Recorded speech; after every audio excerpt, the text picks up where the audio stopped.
on? Audio check on my end. Looks good. Give me a check, please, Bradley. Check. All right. Well, this time we're going to roll the music for real, do a quick intro, and hey, then we'll start talking. Go ahead and sip your coffee. Hit it.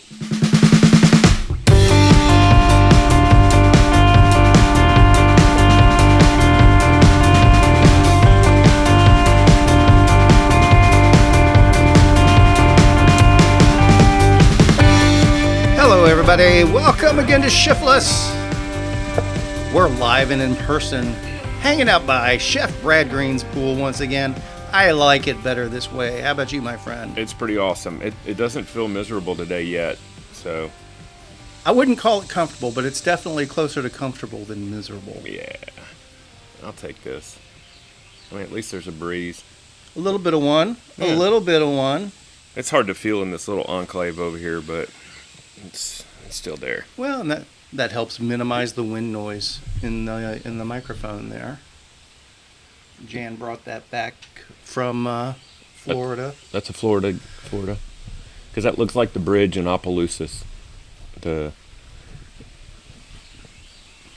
Yeah, most bridges go over water, so they have a similar structure to them. Don't be an asshole. I know it's your default character. Yeah, I'm about to say that. But that's the understatement. But there's a bridge in Opelousas. I forgot what they call it, the road to heaven or something, like the bridge to heaven or something. When you start going over it, it just seems like it just keeps going up. It's a real high bridge. It sounds familiar. Where's Appaloosa? Opelousas. It's South Louisiana.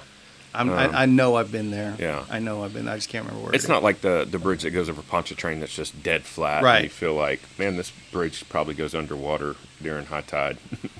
The one in Opelousas is pretty. I mean, that's why I said that looks like it, because it goes real high instead of just. There are different styles of bridges. Don't be a jerk face. Well, those are the ones that allow the big boats underneath. Yeah, them, that makes sense. Without it being a drawbridge. Without it being a drawbridge, yeah. There are a lot of drawbridges in Florida. Yeah. For all the canal access. Yeah. And there is a good bit of that. Yeah. So, how was your fourth? Pretty uneventful. Got in a nice bike ride. Yeah. Yesterday morning. Met up with a few folks and did the Fort Worth Trinity Trails. Not as much as we were hoping for. We actually started from the stockyards, and the plan was to just go all the way south. Because when I do ride those, I tend to stay on the north side of things. I hadn't been south in a while, so the original plan was just to go all the way south, see if anything's changed down there, and let the tailwind push us all the way back to the stockyards at the end of the day. But the city had the trails closed prior to the river crossing at Panther Island. I guess they were getting ready for the fireworks display and all that. That tracks, yeah, that would make sense. So we had. So we got to the river, and I mean, when I say they had it closed, it wasn't cones up there. They had fencing all the way down to the river. Yeah. Up, and so it's like nobody's going around. Yeah, that sounds like it was probably them getting set up for fireworks. Most likely, and we doubled back and went to Gateway and scoped that out a little bit. Rich wasn't feeling single trackish, so. Yeah. We stayed in the pavilion while the others did a little bit of single track, and then headed back to the stockyards. Yeah. Nice little 20-something miles. Finished before the heat of the day really came on. We're working the editor hard this week. I can already tell. No, speaking of, I was in Nashville, like Hendersonville area or somewhere, Franklin, somewhere around the Nashville area, and we went into this. Cafe, blue plate special kind of place.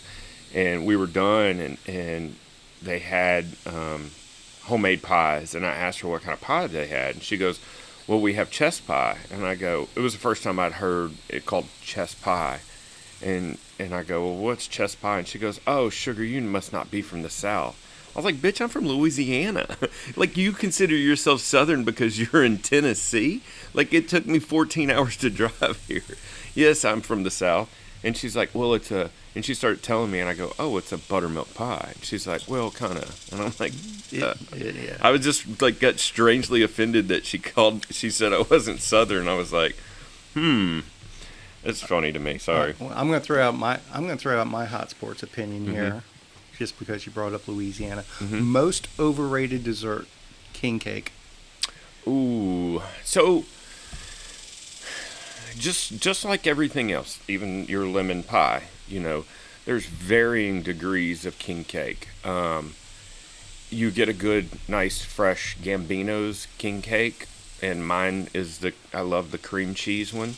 I think they're really good, but that said, it's not something that I can't live without. Right. But there's something nostalgic about it. No, that's You know? and there you hit the Yeah. nail on the head. Yeah. The appeal of the king cake isn't the cake itself; it's It's a ceremony. It's Yeah. a tradition. It's a ritual. I don't think people treat it the same way they used to. Used to, it would be you would have a gathering and someone would bring the king cake, and traditionally it was the person that found the baby from the last year. And so they're, theoretically blessed with all these, right. whatever. But they're also tasked with bringing the next king cake. And so, like, if you had an office gathering or, a family get together or whatever, and then whoever finds the baby brings the next cake. But other than that, I mean, there are, second-rate king cakes all over the place. But a good fresh one is good. It's almost like the strudels that you get from Fisher's. Yeah. Yeah. Yeah. It's very similar to that. Some of those are not the greatest, and some of them are amazing. But I agree. I mean, hell, Louisiana has a lot of overrated desserts. I mean, I think beignets are somewhat overrated. I'm going to disagree with you there. I think they're really good, but it's not something that I just have to have. Well, can't argue with that. I mean, there's a lot of good stuff to come out of Louisiana, and I'm not saying beignets aren't great, but it's just they're definitely not Cafe Du Monde, $6 for 3 pieces of fried dough with powdered sugar on it. It's funny because a lot of the stuff that started out as, I don't know the right word, but lower class food. Yep. People making do with what they had. I mean, the majority of Southern cuisine has its roots in not only African immigration, but also poverty. And it's funny how all this stuff has been elevated to, like, upper tier food. It's almost like tongue in cheek at this point. The first time I had a Cafe Du Monde beignet, because it was like, these are the best. It's like, no, those are not the best beignets ever. They're really not. Give me that hole in the wall. Mm-hmm. On the street corner. Yeah. With the smoke stains coming out the corner of the window. Yeah. That's the place. Give me the place that looks like herds. Yes, that's exactly right. Tell me they're making beignets, and I'm all over it. Exactly. Yeah. But what Cafe Du Monde does is they do it on a large scale. I get that. That's a production house, and I think they've built a legacy off of just they're a place you have to go. And I think they've always been popular. I mean, they've been there forever. Location. But I think the movie that Jon Favreau did, that movie Chef, really put them kind of, maybe reignited their fire a little bit. Maybe. It definitely put them kind of back on my frontal lobe a little bit. Like, I can see that. I need to get back there and try those again. Maybe they're better than I remember. Not so much. No. But I will tell you the pro move next time you're in New Orleans. Right across the street, maybe one block down, is a bar called Molly's. And there's another place in New Orleans also called Aaron Rose. They make a frozen Irish coffee that comes out of like a margarita machine almost. You get one of those, a walker if you will, and you go over to Cafe Du Monde and have that with your beignets. It's good stuff. But good tip. I was going somewhere with the cheap food and stuff. We were talking about this with another group, and like brisket, it used to be a throwaway cut because nobody knew how to cook it. Nobody had the patience, and all the information wasn't out there because the internet didn't exist. And people that knew how to make a badass brisket kind of held their cards close to their chest because they kind of had this little bit of magic that other people did not possess. And now it's like almost like the secret's out. It's that's exactly what it is. And then tri-tip and all these different cuts are having this almost resurgence, and I mean it's getting ridiculous. Like I get excited now when I see Kroger had a sale on brisket. It was like $1.97 a pound, and you're like, I mean, I remember when brisket was 97 cents a pound, and that wasn't a special. It was like that's just what you could get it for. Right. But now that everybody knows that they can turn out a decent brisket, it's like I said, the secret's out, you know. But and and that went like a switch. Yeah. It was like nobody knew how to really barbecue except the pit masters for the longest time, and that was even in the industry. Even the barbecue joints themselves, realistically, maybe struggling. Maybe a quarter or a third really knew what they were doing. Over half the barbecue out there was crap, as far as I was concerned. 100% agree. Yeah, and it wasn't until like probably the past 15, 12 years or so that people have like really got their stuff together. You know, and I think there's been a change in mentality, and this has happened in a bunch of industries, but there used to be these like gatekeepers of knowledge, like I was talking about, like people that knew how to do brisket kind of held all their cards. Now it's kind of like, I mean, and I have the same mentality with my food. Anything I put in front of you, you ask me how to do it, I will totally tell you every step, every ingredient. I think that, you know, we don't need to gatekeep all this stuff. If everybody... You know, if we can teach people how to make a great brisket, then they can move on and do other stuff, you know. I think that the more knowledge people have, the better off we all are. I don't believe in all this gatekeeping and keeping secrets on all this stuff. And I think that, you know, you have people like Aaron Franklin that have been very forthcoming with the sharing of his knowledge of briskets and barbecue and like I've said it 100 times, his cookbook, and it's less of a cookbook, more of like a philosophy, is a great reference. I learned a ton about barbecue just through that book. And had he been a gatekeeper, there's probably thousands upon tens of thousands of people that probably wouldn't have ventured out, you know, to the realm they did. And I think there's, you know, it's probably tough for someone like that to show all their cards, but they're better off for it. And then here's a guy that literally comes clean with everything, tells you about how he designs his smokers, how he selects his wood, what he's looking for in a brisket, how he trims his brisket, how he seasons his brisket, how he wraps his brisket, you know, what kind of temp, internal temp, external temp, great temp. He gives you everything, and then you still have conspiracy theorists that say, well, he's dressing them with tallow and then wrapping them and all this. And I'm like, he literally told you everything he does. Why would he leave out one step, you know? I know some people do that. But. And I'm not talking to Franklin specifically, but there's definitely stuff out there that particularly on the cooking side. Well, I'm going to give you my recipe or I'm going to do my video and show you how I do it. Mm-hmm. And they'll leave out something that's very idiosyncratic to their style, their recipe or whatever. Yeah. But it's still, okay, here's 90% of the way there. Yeah. And then fine tune it to your. And my experience with Franklin's, I've only had their food once, and I think I've told you before, I was massively disappointed. But I think it was just a bad cook that day or something. Yeah. I don't know what happened, but it was way too salty.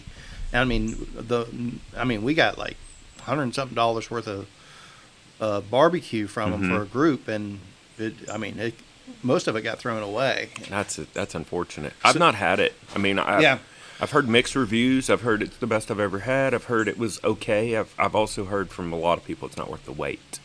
That was the thing. It was never worth the wait, and this was during all the virus stuff, and it was my daughter's graduation down there. Mm-hmm. So we did the to-go thing that they had where you could pre-order. It was a minimum quantity. Yeah, if you order over $100, you can go to the front of the line, basically. Yeah, something like, well, not to the front of the line, but pre-order it, sort of thing. Yeah. And that's what we did, and we had no problem going over $100 for our group. But it was, it was extremely underwhelming. Yeah. But I'm willing to. Try it again. Yeah. Yeah. I mean, I've had bad cooks. There's no doubt about it. Sure. My biggest takeaway on the brisket side, though, is, and I'm not even sure who I learned it from. I can't even remember. But the main thing is, and it can be select, it can be choice, it can be prime, whatever. What makes a good brisket is the brisket itself. Yes, 100%. 100%. And if you just grab, this is the $1.97 a pound one that's $35, and I want to spend $35 on a brisket. Yeah, it's a roll of the dice. You got to pick through the meat and find the best brisket. And if it happens to be a $90 brisket versus that $35 brisket, you take that $90 brisket. Yeah, I couldn't agree more. I mean, but that's the majority of cooking. I mean, the whole process starts with selection of product. I used to have a guy that I worked for. I worked at this old Italian grocery, and the guy that owned it, Paul Cush, used to always say, "You can't make chicken salad out of chicken shit." And I didn't give it much merit at the time, because he would say it so much. I'm like, you're just running this into the ground. And then later I started to understand, like, most of the stuff we make, my style of cooking is I try to take very few ingredients. I don't like to convolute things, but it's kind of funny because the less amount of ingredients you have, the better quality they have to be. You can't hide behind all of them. You're fully exposed. Yeah. Like I did for the past dinner I did a lemon cacio de pepe. I mean, it's literally pasta water, fresh ground black pepper, pecorino romano, and lemon zest. That's it. There's nothing to hide behind, So everything has to be perfect. Your flavors, everything has to be balanced, So, but back to barbecue, because I'm going somewhere with this again. Okay. Have you the Hutchins that opened right by HG Supply? I'm aware. Have we talked about this already? No, we have not. So, have you heard the hullabaloo about it? I just heard that the other day when I was talking to somebody, because Jan told me that they were opening a Hutchins. Mm-hmm. And I mentioned that when we were doing our beginner clinic ride. And somebody there said, I think it was Lynn, because he's from McKinney. Mm-hmm. He mentioned that there's some sort of family brouhaha. There's a lawsuit. So the father, the way I understand it, the father sold the name and the rights to Hutchins to his two sons that own the two other locations. One's in McKinney and one's in, is it Frisco? Frisco or Little Elm or something like that. And so he basically said, y'all buy it, I'm out, and have fun. I'm done with the barbecue game. And so they bought it, and from what I understand, it was reluctantly they purchased the name and everything. And then he decides he's going to open this Hutchins after he sold the name and everything. And so they're like, oh, well, we're going to sue you because we have the rights to the name. So I'm interested to see what happens. I want to go try it out because... So it is open already? Oh, yeah. Okay. Yeah. And it's, what's funny is it's, like one exit down from Meet You Anywhere, which I think's pretty good. I haven't had good luck with that Trophy Club one. Yeah. It's been really but I haven't had it in a few years because I kind of gave up on it. Yeah. It was, sometimes it'd be really good and sometimes it'd be really less than good. The Grapevine one always seemed more consistent. I think I always feel like I'm getting taken advantage of when I buy brisket anyways. Well, there is that. The prices are so ridiculous. It's like eating steak at a steakhouse,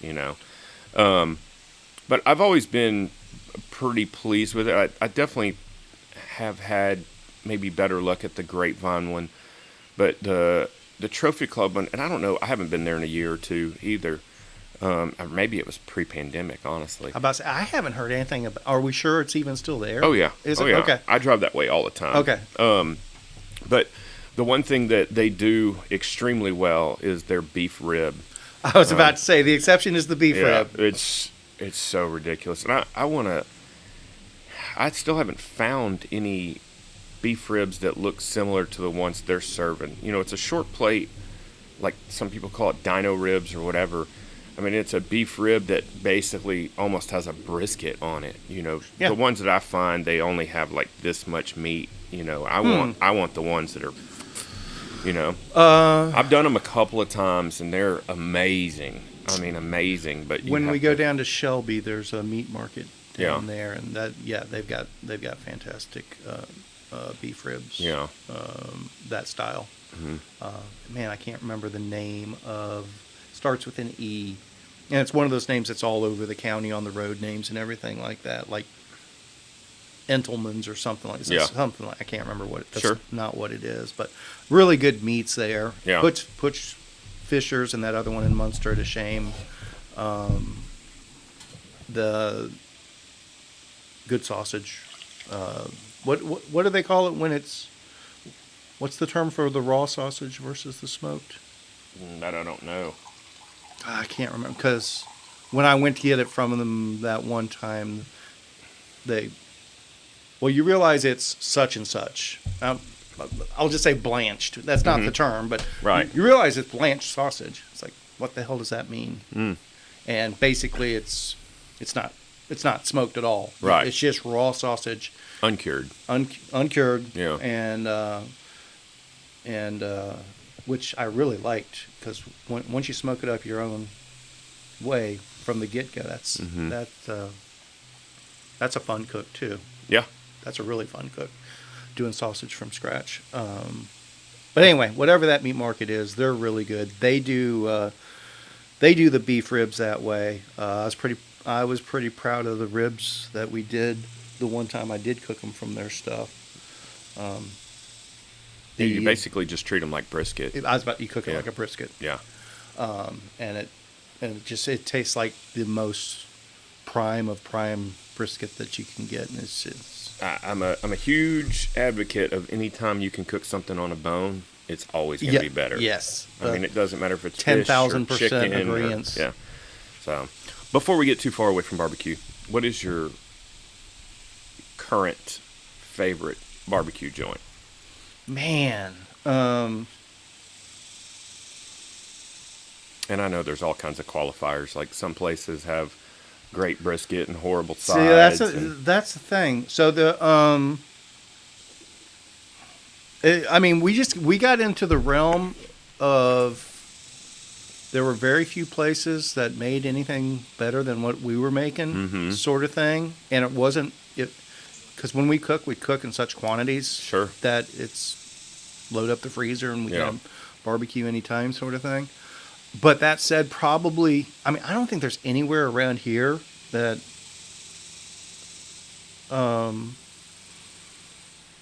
407 probably would, but I still haven't been there in a couple of years. Yeah. So nowhere around here lights my fire at all.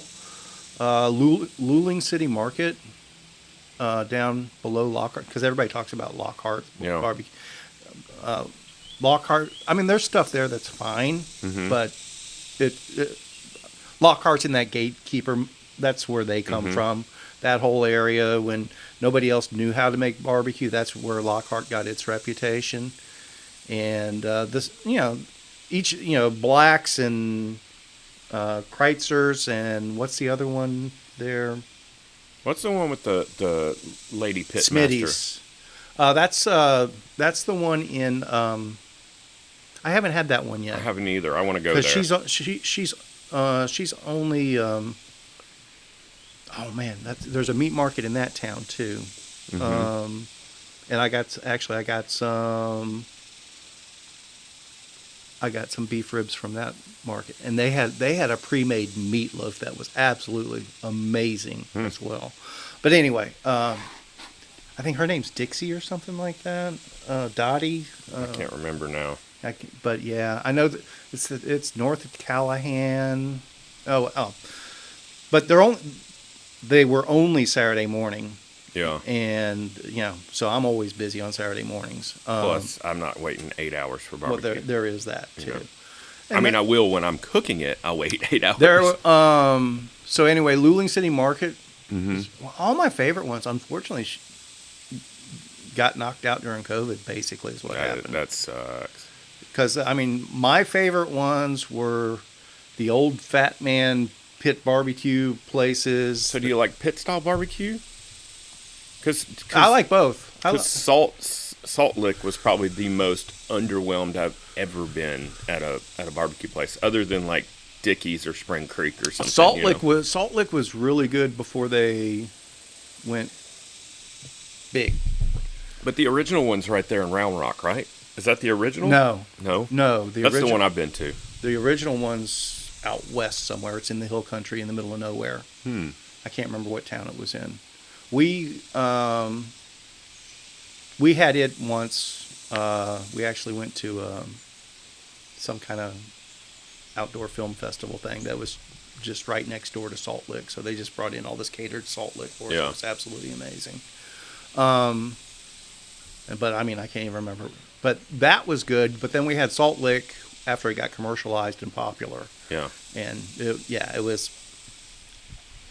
I mean, as far as the chains go like that, I think Rudy's is as good as anything, quite frankly. I think Rudy's does a good job. I mean, it's more of a fuel thing than an experience, but I think they do a great job. I love their half smoked chicken.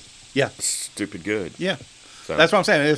If I'm doing somebody else's bar, I'll do Rudy's as much as anything. Yeah. Quite frankly, their breakfast tacos are banging. Those rock. Yeah. Those rock.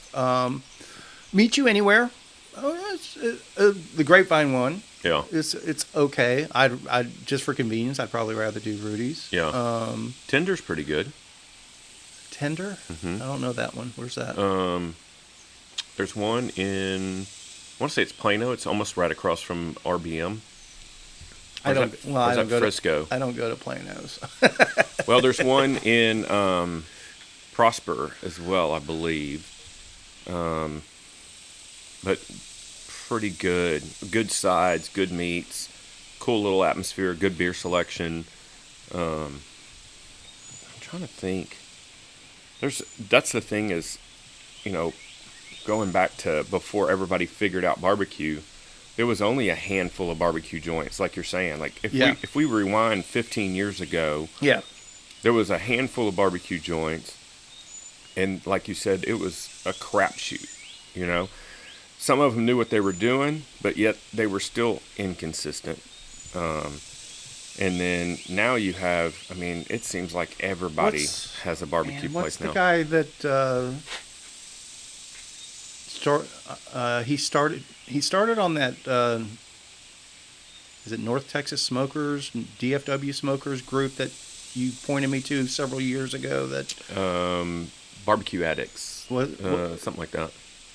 It was the one that was North Texas centric. Yeah. North Texas Barbecue Addicts. I think that's the name of it. Maybe that's. Yeah. I had to bail out of that group because it got so stupid. Yeah. But I remember this guy coming on there, and he just started asking questions from scratch. Yeah. And brand new to it. And he's kicking ass in Fort Worth with multiple restaurants. Hurtado's. Yes. Brian Hurtado. I haven't been there yet. I want to go. I want to check that out. Because I'm with you. I did watch him sprout from a noob and I knew the timing was there where you were seeing that too. Yeah. I'd be definitely interested in the pics I've seen of some of the trays they're putting out look amazing, and I think he's focused in the right areas, but we should do a remote from Hurtado's. We could totally do that. Yeah, I'm 100% in. Me, I'm always down for a food road trip or field trip. And then there's another place in Fort Worth that I want to check out. I can't remember the name of. It's down. Isn't there a Panther Island barbecue or something like that? Panther City barbecue or maybe I'm not. But there was a place that did a bunch of. I think it was in the Pantego area or something like that. I have no clue where that is. Kind of the South Arlington, Fort Worth merger area. But it was a place they did. They made the national news. They gave away like $20,000 worth of briskets to the homeless shelters or something like that. Big ups, yeah. I can't remember the specifics of it, but I saw some YouTube videos, and it's like, and they had the Franklin style pits and everything, and they were kind of doing it Franklin style, and but doing it very grassroots, very blue collar. Yeah. So it's like that one looked interesting too. And I still haven't been to Pecan Lodge, you know, and they've won accolades year after year after year, you know. Yeah. They're always in the consideration for at least top 10. I know they're still in top 10, even in current days. Everyone I know that's been there, that knows barbecue, hasn't, I don't know if underwhelm's the right word. Yeah. But not as impressed as other people. Yeah. I guess is a better way to say it. Yeah. Definitely, and the pricing doesn't line up. I think I did go to Pecan Lodge once for a lunch. And whoever treated me to lunch there, sorry, I'm not remembering. It was a business lunch. But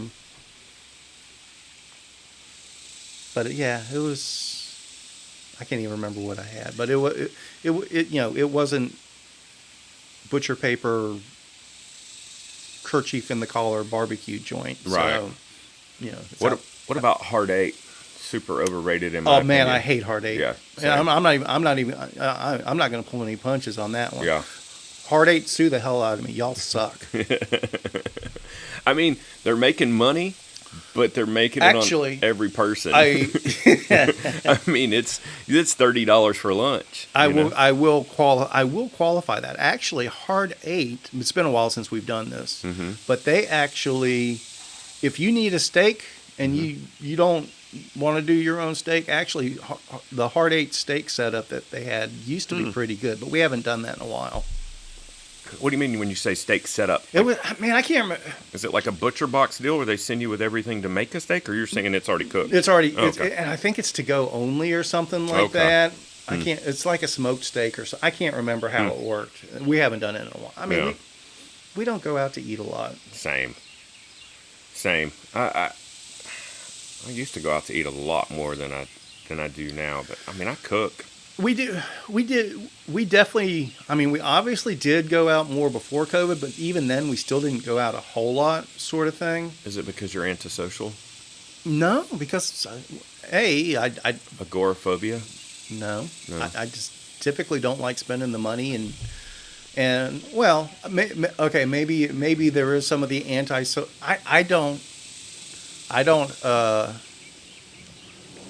I don't enjoy the crowd experience at all. Yeah. Sort of thing. If it's too loud and clangy and can't have a real conversation or that, I would give me a nice quiet place with an intimate group around a six top. That's a great evening. I'm with you 100%. I went to Papa's Brothers forever ago, like probably pre-kids, and it was stupid expensive. Steaks were pretty good, but my main takeaway was it was like you were sitting in a cafeteria. You know, all the tables are jammed next to each other. There's no sound mitigation, nothing. Everything's just bouncing around. If I can't hear what the person at the end of the table is saying, I'm having a miserable experience. It ruins the experience. Yeah, I'm totally with you. I get that. And Hard 8 is that. I mean, that place is always just screaming busy and loud. Well, and Marty B's right up the street, same thing. Oh, I went there once. I'm not going back. It's like a sensory overload. It is. It is. There's too much going on, but I do. But that's how they turn tables. That's true. But there's an aspect to that I do enjoy when I'm in the mood, and it's the people watching. You know, when you have a place that just has all of those people, there's always interesting people to spectate. You know, there's something to that. I agree. You know? I've always been a people watcher. Not judgy, just that's interesting. Yeah, what's going on there? I've never seen that before. You know, or whatever. What is going on here? You know, that kind of stuff. I enjoy it, but I think that. I feel like we've kind of hit the crescendo of the barbecue industry, and there's, you know, irrelevant of COVID or irrespective of COVID, like if COVID wouldn't have happened, I think we would still be kind of on the outside edge of the pendulum swing, and I think it's going to start coming back. You know, it's like any other industry that gets overly saturated. You know, I mean, look at Krispy Kreme and how many branches they put out, and they've been pulling back, and part of that has to do with healthy eating and everything else. And Starbucks, Starbucks went barnstormers, and there was ones across the street from each other, and now, just in the past maybe 6 years or so, you've seen them start to pare back. I think we're in the same realm with barbecue, where I think only the good ones are going to survive. And I think that's a good place to be. Before, like we're talking about, there was you'd roll into some small one stoplight town and there'd be a barbecue joint, and they existed because they were one of the few places to eat. Right. It didn't really matter if they were good or not. Now I think you have to be good. Yes and no. There's still that small town element involved, and a lot of those are the ones that did go out of business, and some of those were some of the best ones. I think COVID knocked them for a loop in several different ways. A lot of the people that were running those places were elderly and not in the best shape, and COVID didn't treat them well to begin with. But these are the guys that have been around for 20, 30, 40 years in the same little grease shack. And that's sad, whether they're doing a great job or not. But there's something to be said about the legacy of a place that's open for 40, 50 years. But they learned how to do business in the pre-COVID times. Sure. This is when I order my meat. This is what my cost per pound is. This is how I rotate stuff. Yeah. And then when we went into COVID, all of that just got thrown out the window, and you had to be able to adapt and do things on the fly. Your favorite phrase, the new normal. I think everybody was saying that phrase before we ever even knew what normal was going to be once everything shook out. But it's almost scary to think how much things have changed. And I didn't think about the aspect like you're saying about, ordering and shipments and, how deliveries took place. And, there was so the guy that owns Juicy Pig in Denton, I talked to him through COVID a couple of times because he's a mountain biker and out at Hocamp's place, and he would bring barbecue for rides out there and stuff, and just talking about all the measures they went through, because they stayed open for the most part during COVID. Like, all their employees came in through the employee entrance. They were all temped and everything, and they were doing all their deliveries and stuff were like no contact as far as receiving, and then not to mention pickup orders and stuff. And it was just interesting to see someone that can be that progressive and kind of transition with what's going on. And yeah, it was a pain in the ass. It was a pain in the ass for everybody, but it was cool for me to see someone that did it seemingly without much hassle. They were adaptive, if you will. Right. So, and I think, that's a younger mindset. I get that, but that's also a survivor mentality. Hey, if we're going to make this work, we've got to change this, and we got to make it work. I hate that, some of those people that were so set in their ways probably did suffer from all the changes in the way business was done. And, there's no doubt that they did. Yeah, and I think these food delivery services like DoorDash and who are Uber Eats and all those, I think those might have hurt some of those smaller businesses as well, because now you had a lot of people that were ordering food for delivery, and they were ticking the boxes of, almost like all fast food, like chain style restaurants and stuff, instead of the mom and pops kind of places. And I think that probably lent to that as well, but it definitely changed the landscape of dining, period. Yeah, no, that's it. But I'll be honest with you, when you go to the barbecue side of things, at least in my opinion, as much as anything, again, going back to these small town, out of the way, been around forever barbecue shacks, well, when brisket got to $6 a pound, their customers aren't the Austinites coming up there on the weekend for those guys. Right. that's some of their business, but their customers are the people that are right there Yeah. that live in that town, Yeah. and they're in this small town because they're generally From maybe there. not poor, Right. but they're not wealthy, Sure. sort of thing. Sure. So they're not gonna pay $25 a pound for Yeah. brisket, Yeah. sort of thing. They're used to $9 a pound Yeah. or $8, and I got a really big sandwich, sort of thing. Yeah. And so I think that had as much to do with it for those type of guys. Now the other ones, in the metro areas and the newer businesses that didn't really have it dialed in yet. Mm-hmm. I mean, you know how hard the restaurant industry is to begin with. Yeah.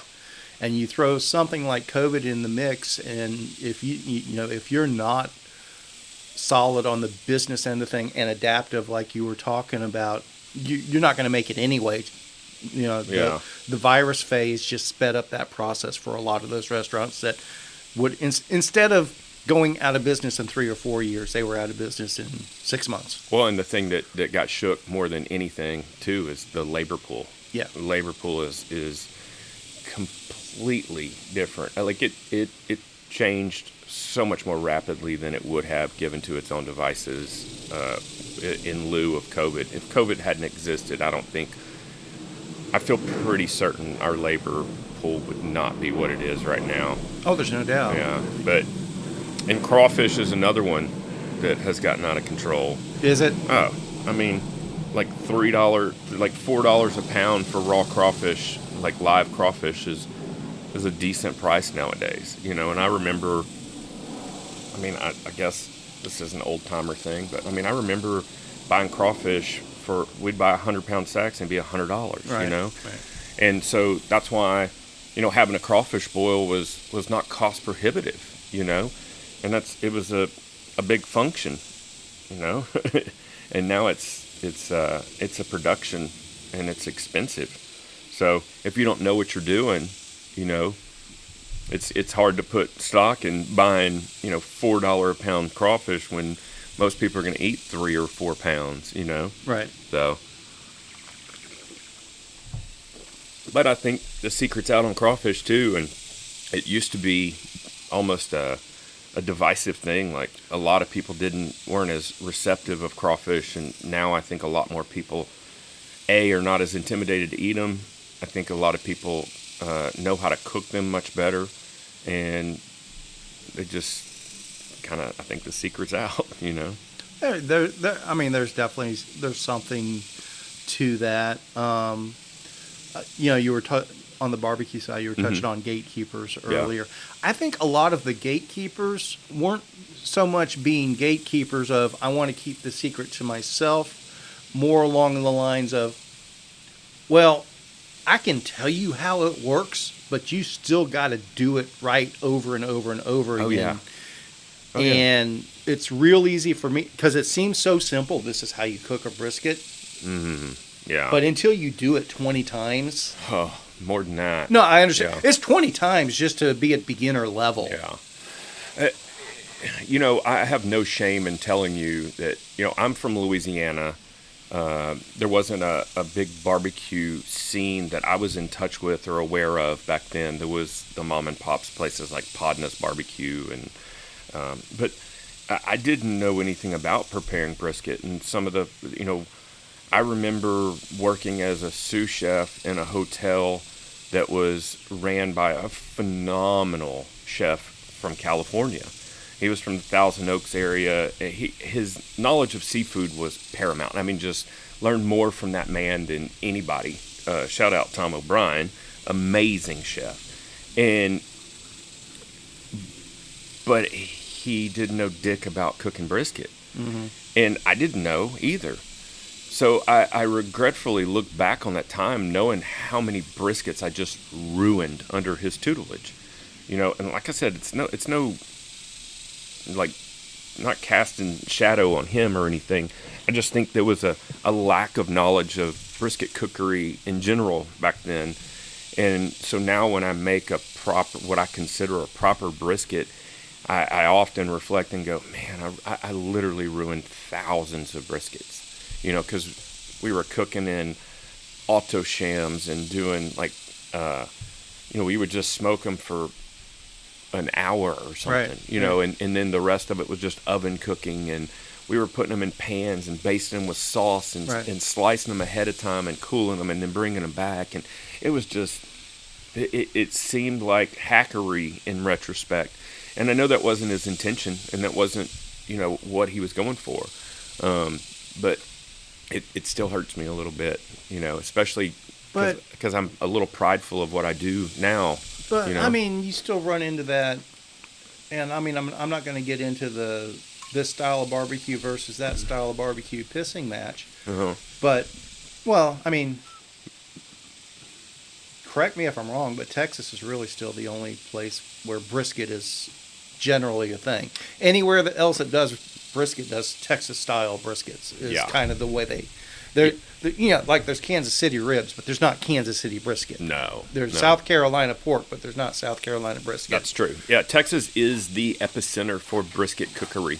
And then when you get into all the regional barbecues, they're traditionally pork. Memphis is pork-based.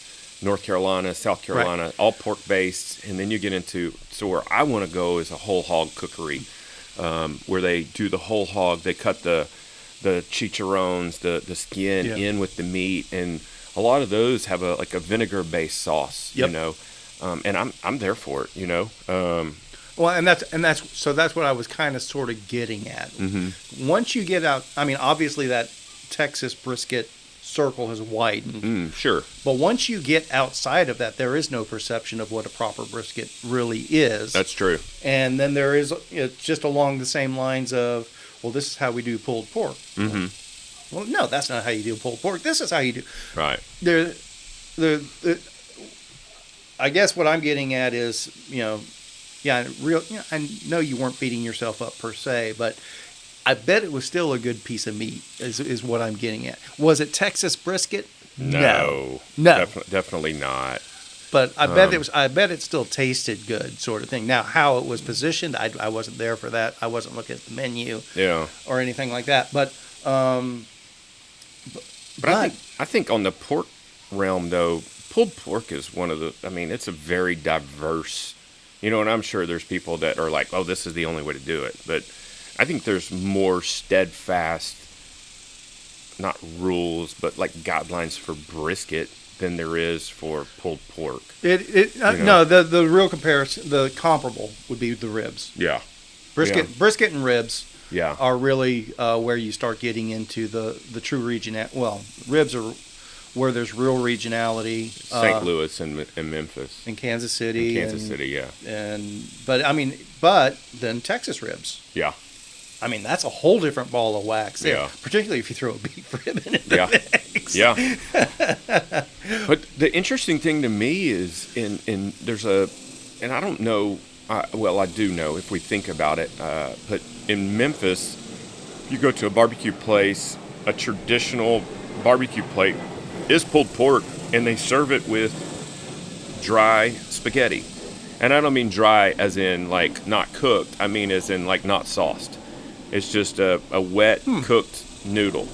And I always thought that was interesting. And, it makes sense from, like I said, barbecue originated from a level of poverty. We were cooking, pit masters and stuff started out by cooking what was considered throwaway cuts of meat, whether it was pork butts or briskets or ribs or whatever. Or the hog that you raised yourself. Yeah. And so the only way to stretch a protein is with a carbohydrate, a cheap, plentiful carbohydrate. And that's why, like in Texas, you get a barbecue plate, it's going to come with a couple of slices of white bread. Yeah.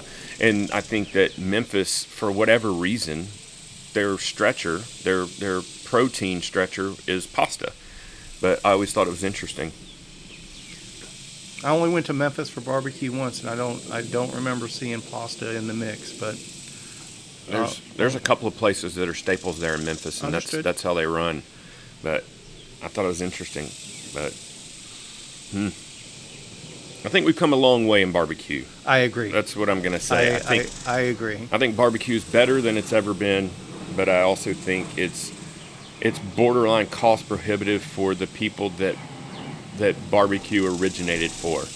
There's no borderline about it. It's crossed that plane. It has. So. You know?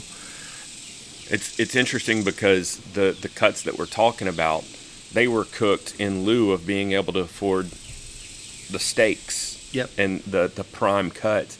And now we've gotten to where the prime cuts are almost the same price as the barbecue. You know, obviously pulled pork is not that expensive, but you know, when you get into the briskets, especially like beef ribs and stuff, you know, and I think that stuff was cheap back then because it took time a lot. I mean, every one of those cuts of meat we're talking about, even a pork butt, I mean, I can do one in the oven in about 4 hours, you know? Yeah. But on the smoker, you know, you're looking at 6 to 8 hours for a pork butt. So it takes time, and it also takes knowledge. And so that's why it was so cheap. But now, you know, with COVID, people have more time, you know, because a lot of people work from home.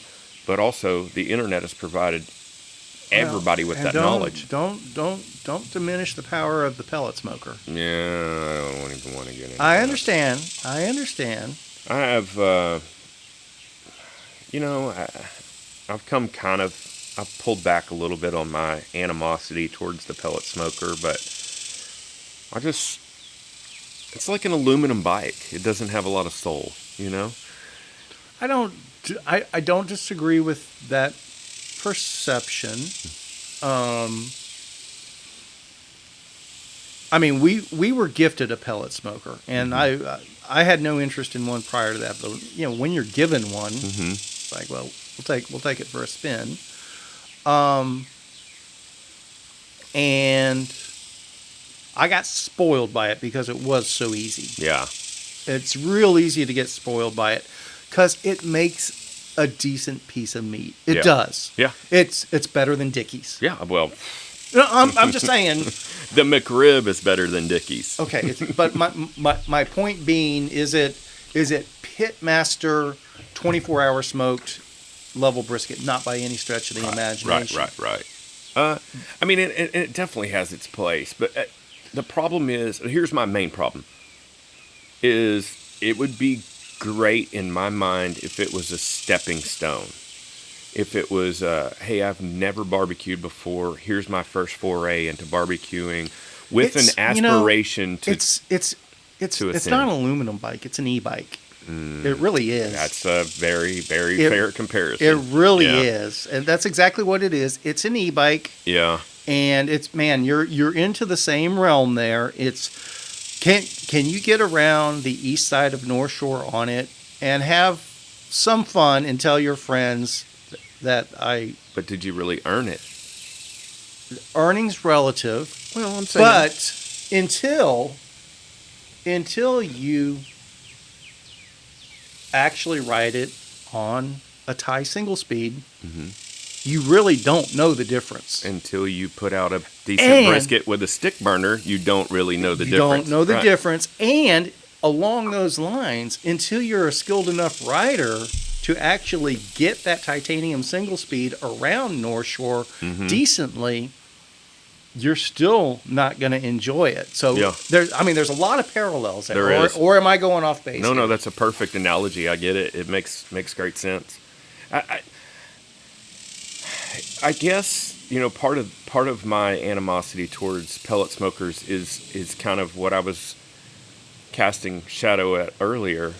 You know, I guess I'm kind of in a gatekeeper mentality. Like, you know, I feel threatened by someone that thinks they can put out a great brisket with a set it and forget it kind of setup.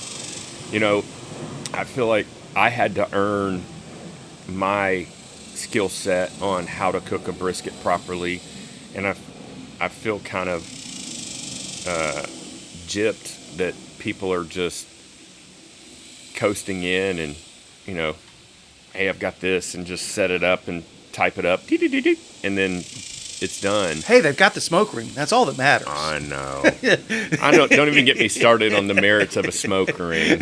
Oh, well, I was the one that you were more into that than I from the get-go. I've said that means nothing. No, only when it's competition level barbecue, and even then, I mean, that's just, obviously the visual is part of it, but I think a smoke ring's kind of nonsense. Let's just say this: every piece of Dickey's barbecue has a beautiful smoke ring. And it's awful. So you could just leave it right there. Smoke ring doesn't indicate quality. It does not. It does not. Particularly these days. Yeah, but so actually, I was thinking about that specific topic the other day. Not for us to have a conversation around, but I mean, I get where the perception came from. That back in the old school days, I get the perception that there was a correlation between a smoke ring and good barbecue. Sure. But it got turned into that's indicative of a good barbecue. Right. They're two completely different things. Back in the day, it was reflective of somebody that was actually doing a slow cook. Right. And had a decent rub on it, sort of thing. Yeah. It basically was. Yeah. It didn't mean that you had to have that smoke ring for good barbecue, but typically, if you saw that smoke ring, it means somebody was doing certain things that you may not have. They may not have known what they were doing to generate that smoke ring. Yeah. Quite frankly. Yeah. So there was a correlation there, but what would be that? That would these days it's like taking a silver bike, aluminum bike, and just putting a sticker on it that says titanium. Yeah. Yeah. It really is. It's not going to change the way the bike rides. Yes. Yeah. I get it. Yeah. I don't know. Like I said, I think we're on the pullback stage of barbecue, where I think we have been for a while on that, but it's basically just because the meat itself's so damned expensive. Well, and I think also there's just so many barbecue restaurants now. Like I said, I'm interested to see how Hutchins does. That's a big footprint. That place is that restaurant. I'm glad HG Supply is gone. They're gone? Or is that? No, that was Breadwinners that was there. Okay. And then it was something else, and I don't even know if they opened. It was something like. Oh, so okay. The table at Trophy Club. The way I heard it, maybe I misinterpreted what Jan was. So Hutchins isn't taking over HG Supply's space. It's directly. So it's on the same side of 114, but it's just on the other side of whatever that road is. So here's where I'm going to go with it. It can't work as far as I'm concerned, because that's just too expensive of a place. That is a huge footprint. There's no way. Well, the thing is, Breadwinners opened that, and the breakfast cookery game is, relatively low food costs. So I get it, but the footprint of that place predicates you have so much labor there. Yeah. There's so many people that have to be there to run that place that it just makes it difficult. Your labor cost, even if you're running a low food cost item, you're going to be overrun with labor. And barbecue, I get, is, a high profit item, but it's not a pasta house. It's not a Mexican joint, I don't see where that's a great floor plan for hardly any restaurant, especially with the way everybody has to run now with being pretty lean and mean, unless you're like ultra high end dining. Right. So. But that's what I'm saying. I don't. Plus the lawsuit's got to. Well, and I don't know, and I could be mistaken. I could be off base here. I don't know that the name is that valuable, quite frankly, over here. To be honest with you, you have a fair point. I thought about the same thing. Like, what if? But then again, just what if he opened it up and it was just Woody's Smokehouse? It wouldn't carry the clout that Hutchins does. I don't know that it has that much clout. I guess is what the off-the-street diner. For people that know local-ish barbecue, it means something. But we all know local-ish barbecue enough to know that, well, just because it's got the same name doesn't, again, meet you anywhere. Yeah. The two meet you anywheres themselves are completely different. Even if you think the Trophy Club one is acceptable, you don't confuse it for the Grapevine one when you have the food. That's fair. I have yet. Rudy's is actually, again, Rudy's is the closest multiple location barbecue place of any kind I know of that there's some consistency to. Yeah, I think that is the kind of the diamond in the rough almost. Like it's the perfect storm, if you will. Like, because there's not many chains that I can think of where you can pull up to any location, you know exactly what you're going to get, and it's going to be worth your dollar. You know, it's almost like I don't know, when Subway first opened. You know, Subway was Subway was a decent restaurant back then, and you could go to any one, and it was pretty decent. Now, I mean, we won't even talk about what Subway's doing now, but I think Rudy's has done a great job, and they are literally the best chain barbecue joint I can even think of. I don't think there's anything else close. And you can't even touch it. I mean, Dickey's is a joke. And people, when I espouse Rudy's along the same plane that you are here, people look at me like I'm on crack that I'm saying Rudy's is the best barbecue. No, I'm not saying they're the best barbecue. They're definitely the best chain They're barbecue. the best chain barbecue. Yeah. And it's not even, like you said. And there's no downside to that. Yeah. If I go to Waco and don't know any barbecue joints, well, I can go to Rudy's. Yeah, they fit a very important niche, you know. I mean, and you got Spring Creek Barbecue that's also pretty much trash. No, don't. That is not barbecue. We're not going to talk about Spring. That's true. I would rather do Dickey's than Spring Creek. I would rather go hungry. There is that. You know. There is that. I'd rather eat from the Roller Grill at QT. Yes. We're on the same page there. But, no offense, Spring Creek or Dickey's. Oh, all offense intended. I mean, but here's the thing. Like, you can cast as much shade as you want at Dickey's, but when was the last time you saw Dickey's close down? No, it's a good business. I mean, evidently it's a good business. Apparently there's money in it, you know? I will say, okay, so I did used to eat, back in my corporate days, I would eat Dickey's for lunch at least once a week. Yeah. But that was also when I was doing the Atkins thing. Yeah. So it was like I could go there for $6 and do my low carb. I was covered. Yeah. And I knew what I was getting. Yeah. And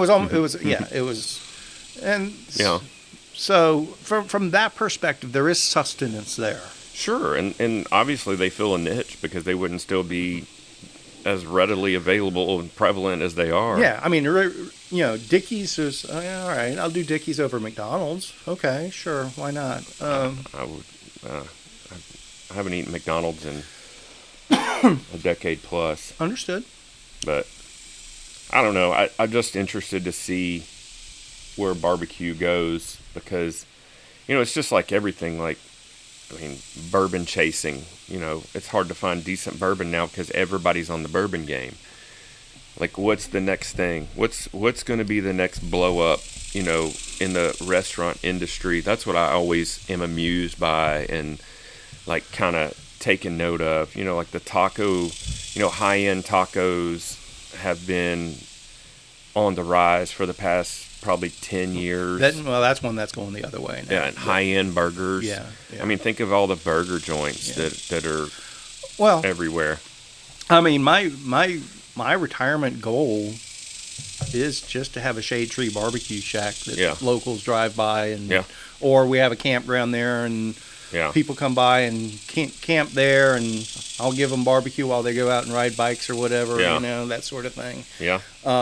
But I mean, I've looked at it 100 different ways for the past 10 years. It's like, if I could figure out a way to make a living cooking barbecue, I would. Yeah. I can't, the math does not work on that. Yeah. Well, I think if you knew the origin story of Brian at 407 Barbecue, like, I do kind of know that He story. is straight textbook the way. Like if I was telling someone to venture out and start a barbecue game, he is like, I mean, he did it perfect. I remember meeting him when he only had the tiny little shack that he served out of. Yeah, when it was the shack next to the Paradise liquor store, I liked it. Yeah. That was my go-to barbecue joint then. Yeah. When he was doing the shack next to Paradise, I loved it. So he was Satellite Kitchen cooking out of Trace Arnold's place. Yep. And Trace has crazy lineage in the barbecue game. I forgot his nickname's like the Barbecue Whisperer or something. Something like or that. Or the Rib Whisperer or something. Yeah. But he has this ridiculous smoker that is it's an 18-wheeler tractor trailer. Yeah. And so going down there and seeing Brian cooking briskets out of Trace had, I think at the time, had 3 of those gigantic it's electric over wood, so it's basically a pellet smoker. But it's got a rotisserie in it, and the heat is regulated through electric, but the smoke comes from burning actual wood. You have to keep feeding it wood, but the temperature's regulated, you know. And so Brian was cooking briskets out of there and then serving them out of his little shack there. And then as he grew and as he saved up money, he expanded. And then as everything allowed, he continued to expand. And you get to where he is now. I mean, we're talking probably a 9-10-year venture, you know. Now he's got a great restaurant environment, and he's kind of built it out modular, you know. And I think they do a crazy good business. But, I mean, be honest, prices are why I don't go eat there. I mean, it's $19 for a pound of meatloaf. Yeah. You know? Yeah. When they... And part of I would go out of my way to go to the shack when it was there. Yeah. Whenever anyone said, "Where's a good barbecue joint?" I'd point them to that. Yeah. Then Bumper Shoots opened. Their first year, they were pretty good. Yeah, but it was so hit and miss. So maybe I got lucky every time I went. But I also went when they had beef ribs. Yeah. But Bumper Shoot started out pretty strong. Then that faded fairly quickly. I don't think they've been open since COVID, basically. Maybe. Yeah. But they even the year prior to COVID, they were going downhill, right? Yeah. Or am I misremembering that? No, you're not wrong. And so then it was 407 still what I point people to. They still do a great job. It's better than Meet You Anywhere. It's better than Hard 8. I'm going to assume it's better than Hutchins until Hutchins is going strong. You can't get a barbecue joint. It takes time. The thing about Hutchins, and I'm normally not a sucker for these things, but they make their, I think they call them Texas Twinkies, and they're the cream cheese with their brisket in it, and it's wrapped in bacon. But so classic Hutchins, and again, I haven't been to McKinney Hutchins in probably since pre-COVID. It's worth a stop in for sure. Whenever I was out that way, Jan would be like, "Go through Hutchins, sit in that damn line, and you bring me some Hutchins." Yeah. And we used to do that, but we also, you know, it was like whenever we were that way, we would do the buffet thing or the all you can eat, whatever that was, because it was like you had to try everything there when you had the option. It was worth $20 just to be able to try, because a 3 meat's $25, or you can get all you can eat $20 or whatever it was. Because that's what I do. Whenever I go to a new barbecue place, I always get the 3 meat just to try. Right. I throw half of it away, unfortunately, but every once in a while I'll get a guy that he'll go, "Here, I'll give you a little bit, try a little bit of everything," sort of thing. But usually, like, I'm the same way, because every time I go to a barbecue joint, I always want to taste their ribs. But I've yet to find anywhere where I'm just like, "Oh, their ribs are so good," you know. I think ribs are one of those things that. My place in Cherokee, their ribs were absolutely amazing. My place in outside of Hillsboro, Big O's, his ribs were fantastic. But I mean, both of those are guys that went out. They were old school guys that went out of business. That's a shame. Man, somebody else has. Who has a good rib? I don't know. Anyway. Hmm. But yeah, We need to go to Hurtado's. we do. Yeah. We do. I'll check their hours when I get on the computer at home and see if it works into something we can do.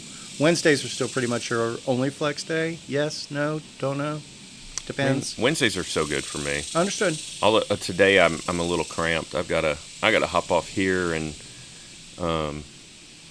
finish up meal prep for Gage. We did last night. I did some braised bone-in chicken thighs and we made homemade tortillas, and I'm making quesadillas for him today. Very nice. Normally I would do meal prep for him on Monday or Sunday evening, but since we had an abbreviated week, it falls to today. And then I got to run that over to him, and then I've got to go hang out in the kitchen at the Barrel to get acclimated with them and their staff and everything. What? So, The Barrel? The Barrel. That's the restaurant that I'm going to be the guest chef July 25th. They're in Bartonville Town Square. You know that big... Buck Fartonville. Yeah. Oh, God, I haven't heard that in forever. I think do you still have to have a parade? It kicked back up in the last week or two. Something's going on, and it's become a thing again. Because I remember yes, you couldn't even ride with more than 9 people. Nine people is the limit without a parade permit that costs $50, and so dumb. Have to get approvals from half of the city. That's so dumb. Huh. So, okay, so you're guest chefing. What does that mean? So Ron Bauer is going to be the wine. It's a wine dinner, and we're going to do 5 courses. I'm going to design all the courses and write all the recipes and proof everything. And basically, their staff is going to execute it, with me at the helm. Okay. So instead of just me and my wife putting out 9 courses, it's going to be me and a kitchen staff putting out 5 courses. Okay. It's going to be a lot of fun. What's the date on this? July 25th. So it's on a Tuesday. It's on a Tuesday. Yeah. And I mean, is it going to be open seating, reservation only, or? I think it's reservation only. It's $100 a head, 5 wines, 5 courses. And I've got some of the courses. Could I stodge this? Could you stodge it? Speaking of, I don't even want to get into this because we're so late in the episode. No, that's a whole episode. I had to go back and watch season 1 after season 2. Yes. And I literally want to watch season 2 again. Yes. We're talking about The Bear, folks. So well done. I do want to do a deep We're going to dive do a on deep, that. deep dive. But yeah, go ahead and get season 2 in again. But we'll have to say either we're going to have to double up next week, or we're going to have to put that off for a couple weeks. So because we got to talk bikes again. Yeah. Before we for sure. talk food again. So. Yeah, I get it. Man, that was such a good show. If you haven't watched The Bear, people, do yourself a favor and watch it. I guarantee. Yeah, you got at least 2 weeks to watch it, and it's worth binging season 1 and 2 if you haven't. It's impossible not to binge. You have to binge it, don't you? It to say it's addictive is a complete and utter downplay. But I don't want to go any deeper into it because, like you said, we'll just go forever. But I also don't want to throw any spoilers out there. So 2 weeks from now, we're going to be recording our Bear episode one way or another, or we may record it next week if Brad's got the time to do a double dip all morning session where we talk bikes first, then we talk the Bear. I'm in. And outside of that, we're 90 minutes into this. You know what, Brad? Yeah. I think it's time to roll out. Yeah. I think we've said enough today. We have talked plenty today. Thank you, sir. And it feels so pleasant right now. It's not bad. You're not sitting in the sun. Well, I made a point not to.